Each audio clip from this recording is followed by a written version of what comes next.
Shalom semuanya, selamat sore. Oke, baik. Di sini saya akan menjelaskan tentang teori belajar konstruktivisme. Tapi sebelum itu, saya akan memperkenalkan diri saya sendiri, yaitu nama saya Tiara Marta Lewindas Tanggang dengan NIM 240101054. Mata kuliah yang saya ambil Teori Belajar dan Pembelajaran. Saya grup E semester 2 dengan prodi Pendidikan Agama Kristen Negeri Tarutung. Dosen pengampu mata kuliah yaitu Dr. Damayanti Nababan MPDK. Oke teman-teman, marilah kita mulai pembelajaran kita ini. Selamat menyaksikan.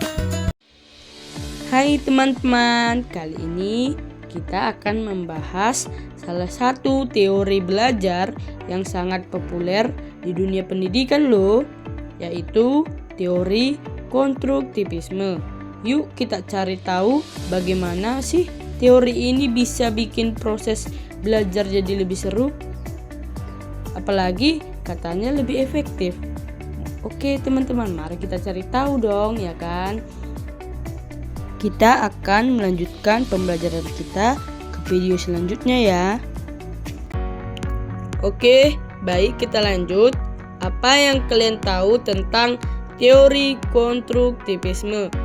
Teori belajar konstruktivisme ialah teori belajar yang membangun individu itu sendiri. Konstruktivisme adalah teori belajar yang menyatakan bahwa pengetahuan dibangun oleh siswa sendiri, bukan hanya diterima dari guru. Artinya, kita belajar dengan cara menghubungkan pengalaman baru dengan pengetahuan yang sudah kita miliki. Ketika kita mempunyai pengalaman baru, kita menghubungkan dengan belajar. Baru kita bisa membangun pengetahuan kita sendiri. Oke, kita akan melanjutkan pembelajaran kita tentang teori belajar konstruktivisme di slide selanjutnya. Pantau terus ya. Ada beberapa tokoh penting dalam teori belajar konstruktivisme. Yang pertama itu John Piaget. John Piaget adalah seorang psikolog dan ahli epistemologi perkembangan Swiss yang dikenal karena karya-karyanya yang mendalam tentang perkembangan kognitif pada anak-anak.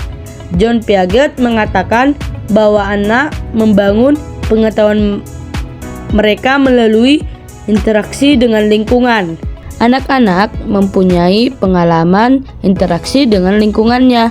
Oke, kita akan melanjutkan ke tokoh yang kedua, yaitu Lev Vygotsky. Lev Vygotsky seorang psikolog Rusia yang terkenal dengan teorinya tentang perkembangan sosial kultural. Lev Vygotsky mengatakan yaitu di peran sosial dan budaya dalam belajar, terutama lewat interaksi dengan orang lain. Maksud dari perkataan Lev Vygotsky adalah menekankan bahwa belajar tidak hanya terjadi di dalam diri individu, tetapi juga dipengaruhi oleh lingkungan sosial dan budaya di mana individu tersebut berinteraksi dengan orang lain. Interaksi ini, anak-anak akan memperoleh pengetahuan, keterampilan, dan nilai-nilai budaya. Oke, baik.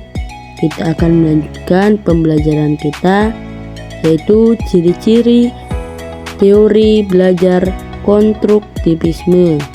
Oke, kita lanjut lagi, yaitu ciri-ciri teori belajar konstruktivisme. Yang pertama itu siswa sebagai subjek aktif dalam belajar, yaitu siswa tidak hanya menerima informasi tetapi aktif membangun pengetahuannya sendiri melalui pengalaman dan interaksi yang mereka alami sendiri.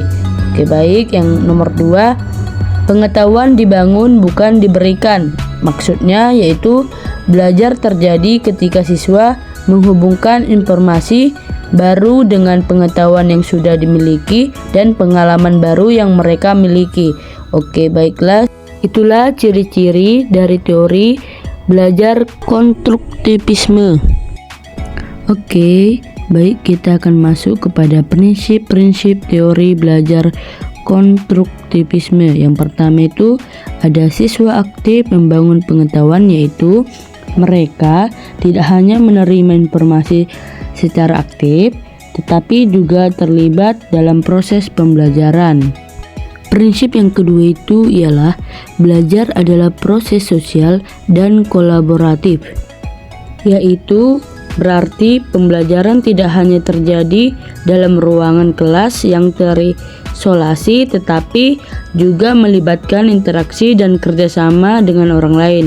Ini berarti bahwa pengetahuan dibangun bersama melalui pertukaran ide, pengalaman, dan perspektif yang berbeda. Prinsip yang ketiga ialah pengalaman nyata dan konteks sangat penting, yaitu merujuk pada pentingnya belajar dari pengalaman langsung dan memahami bagaimana pengalaman tersebut terkait dengan situasi atau lingkungan sekitarnya.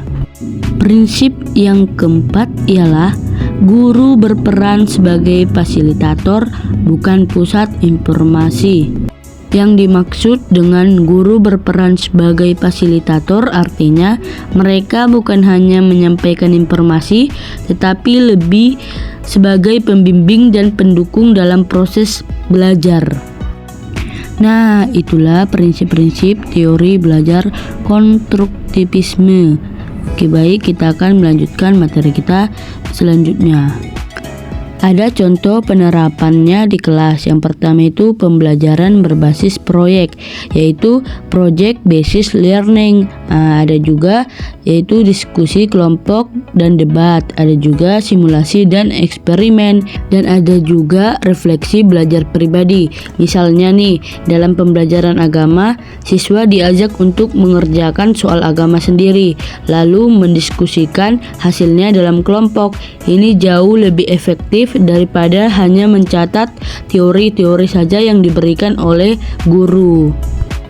Adapun kesimpulan yang bisa saya ambil yaitu teori belajar konstruktivisme menekankan bahwa pengetahuan dibangun secara aktif oleh individu melalui pengalaman dan interaksi dengan lingkungan sekitarnya. Dalam proses belajar, peserta didik tidak sekedar menerima informasi secara pasif, melainkan mengkonstruksi sendiri pemahamannya berdasarkan pengetahuan awal yang dimiliki.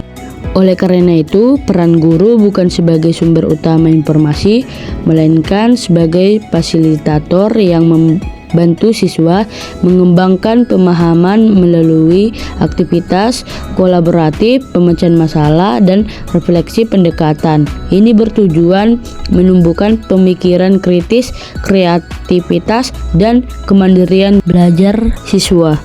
Itulah tadi penjelasan tentang teori belajar konstruktivisme. Semoga materi ini bisa memberikan pemahaman baru dan bermanfaat untuk diterapkan dalam dunia pendidikan. Jangan lupa untuk terus mengeksplor, berdiskusi, dan membangun pengetahuan secara aktif. Terima kasih sudah menonton. Sampai jumpa di video selanjutnya. Jangan lupa like, follow, and subscribe ya. Bye-bye. Shalom.